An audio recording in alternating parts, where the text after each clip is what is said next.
Hora das férias, da viagem, tão esperada e tão planejada. E a última coisa que a gente quer é passar perrengue. Mas às vezes esses perrengues, sim, eles acontecem. Como evitar problemas e o que fazer caso eles ocorram é o que a gente tenta responder nesse Conexão OAB, que tem como convidada a advogada Nicole Feistinger, que vai responder algumas dessas perguntas sobre perrengues de viagem. Primeiro, Nicole, seja muito bem-vinda ao nosso programa. Obrigada, Carolina. E agora, antes da gente entrar nesses problemas que podem acontecer com viajantes, eu queria entender um pouquinho se é realmente a área do direito do consumidor que acaba protegendo e atuando nesses casos em que ocorrem problemas durante, antes ou depois de uma viagem. Sim, nesses casos acaba sendo o direito do consumidor que visa buscar essa relação que acaba sendo desigual entre os fornecedores e prestadores de serviços, né, em relação ao consumidor, junto a algumas outras legislações, né? E nesses casos em que acontece alguma coisa, né? Quais são os perrengues, os problemas mais comuns em relação durante, antes da viagem, na contratação de serviços de viagem, que o consumidor acaba passando e o direito do consumidor também pode protegê-lo. Ah, os problemas mais comuns são extravio, né, de bagagem, cancelamento de voo, de hospedagem, cancelamento de passeios, alteração de data, negativa, né, de fornecimento, de reembolsos, entre diversos outros problemas, né? E vamos falar um pouquinho especificamente de alguns deles que são mais comuns. Você falou alguns, então eu queria saber. Eu vou perguntar, vou falar do problema e eu queria que você falasse quais são os direitos do consumidor caso ele passe por alguma dessas situações ou o que ele pode fazer nessas situações depois que elas aconteceram. Então, começando por uma bastante clássica que aconteceu inclusive durante a pandemia, agora menos que é o cancelamento ou atraso de voos. O que ele pode fazer se isso acontecer com ele?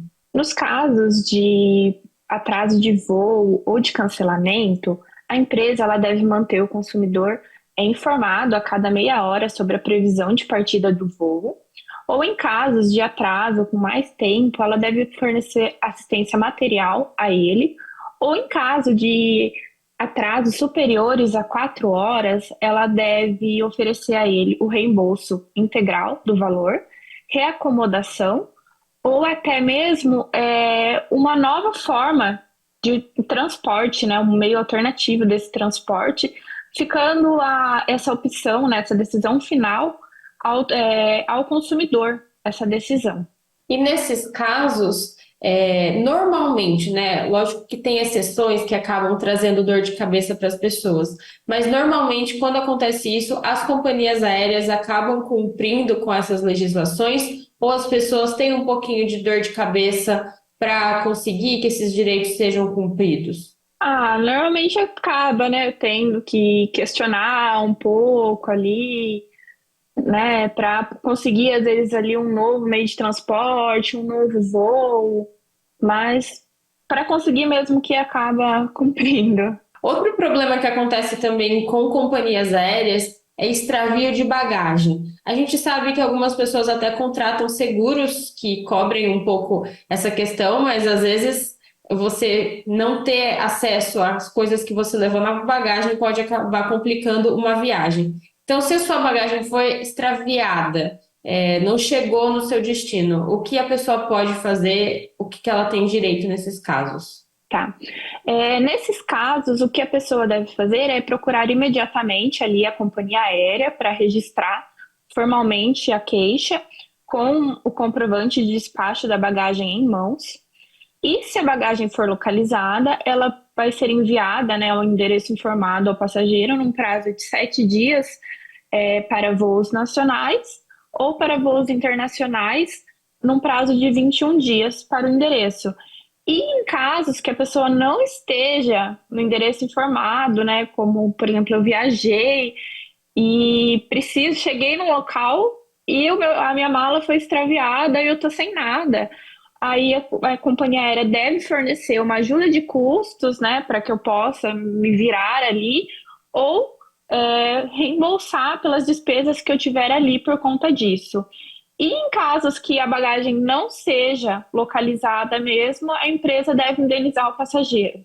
E tem um caso que está acontecendo recentemente, eu acho que nem entra tanto na questão do direito, mas as pessoas têm reclamado, que é essa nova regra de limitação que passou a cobrar pelo despacho de bagagem, e aí a bagagem de mão acabou ocupando muito espaço no voo, e algumas pessoas têm reclamado que aí elas são obrigadas a despachar a bagagem, mesmo que gratuitamente, porque chegou no limite de capacidade de espaço.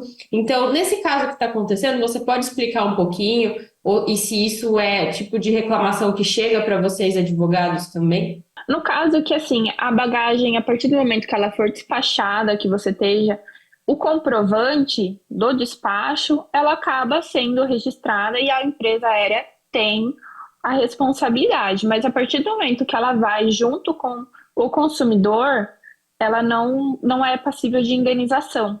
A gente falou de voo, agora vamos falar de outros tipos de serviço que acabam sendo cancelados. Às vezes hospedagem, passeios, pacotes, e às vezes pode ficar difícil conseguir novas datas ou conseguir o reembolso.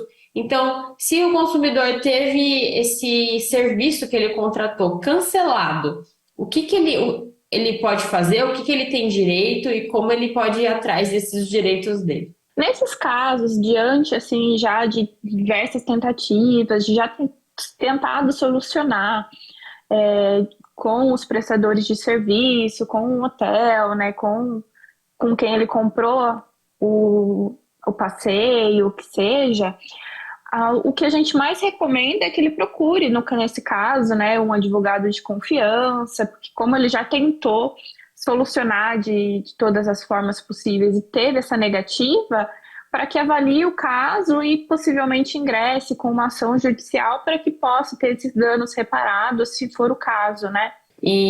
Mas a princípio ele teria direito, se ele contratou o serviço, ele teria direito a esse serviço em outra data, a um reembolso, seja uma hospedagem, seja. Sim, aí ele poderia ter direito, né, dependendo do caso, né, analisando, porque cada caso é um caso, ele teria direito possivelmente à indenização por danos materiais, que seria assim o ressarcimento do prejuízo que ele foi causado pelo cancelamento, né, e tal, possivelmente, dependendo do caso, né, até mesmo de danos morais, que seriam os prejuízos assim de ordem psíquica, são assim os transtornos causados psicologicamente, as frustrações pelo cancelamento, de, sim, eu planejei uma viagem, ela foi cancelada, né?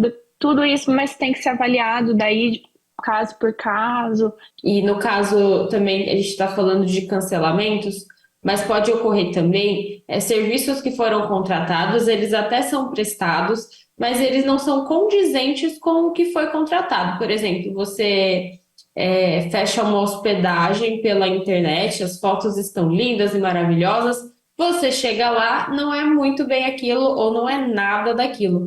Então, nesses Sim, casos, a pessoa pode fazer alguma coisa por não ter a expectativa e a realidade não estarem condizendo? sim, o ideal é sempre daí acabar registrando, né? Tirando fotos, fazendo um vídeo, para depois você ter como comparar o que foi prometido e o que foi entregue, né? É um tipo de propaganda enganosa? Sim, com certeza. Para gente, né, que o Código do Consumidor também protege esse tipo de propaganda enganosa. E nesses e outros casos você até deu uma pincelada, mas a pessoa pode pedir algum tipo de indenização? Como que funciona isso? Aí, né, a gente teria que analisar caso por caso, mas o Código do Consumidor já, né, delimita tudo. Mas o prestador de serviço, né, ele é responsável pelos danos causados, né, seja por culpa ou não, e ele tem que ressarcir esses prejuízos causados. Então, assim, possivelmente o consumidor vai ter direito a ressarcimento por dano material, possivelmente por dano moral, E tudo isso daí tem que ser analisado para se ingressar com uma ação judicial cabível. A gente falou bastante de problemas e perrengues depois que eles acontecem, e eu queria terminar esse programa dando uma dica para evitá-los. Então, tem alguma dica, alguma coisa que facilita, né, para a pessoa que vai sair de férias, vai fazer uma viagem, vai contratar esses serviços que são necessários, seja hospedagem, voo, transporte, passeio, o que que ele pode fazer para se prevenir de acabar passando por esses problemas? O recomendado é sempre assim, guardar todos os comprovantes de compra, né? Desde assim o comprovante da passagem, a hospedagem, reservas, comprovante de despacho de bagagem, guardar todos os documentos que forem pertinentes à viagem até o final dela e assim, sempre que possível, realizar a compra, estudar tudo certinho e analisar todas as empresas que você for realizar a compra, buscar o histórico delas junto ao Procon, junto à Embratur, que são empresas que fornecem esse histórico dessas empresas de turismo, para a gente poder se prevenir aí certinho. Entendi. Então fica a dica para os viajantes, para quem está pensando em fazer uma viagem. Muito obrigada, Nicole, né, advogada que nos ajudou nessas questões hoje aqui no Conexão OAB. E se você se interessa por esse assunto, tá rolando na mídia alguns assuntos em relação à viagem, problemas com companhias de serviço, prestadoras de serviço de viagem. Então, fica o convite para você também assistir ao outro quadro do Conexão OAB, que vai tirar dúvidas rapidinhas sobre esse assunto. A Nicole também vai participar com a gente. Obrigada a você que acompanhou o Conexão OAB e fica o convite para você nos assistir mais um pouquinho, se esse assunto te interessa.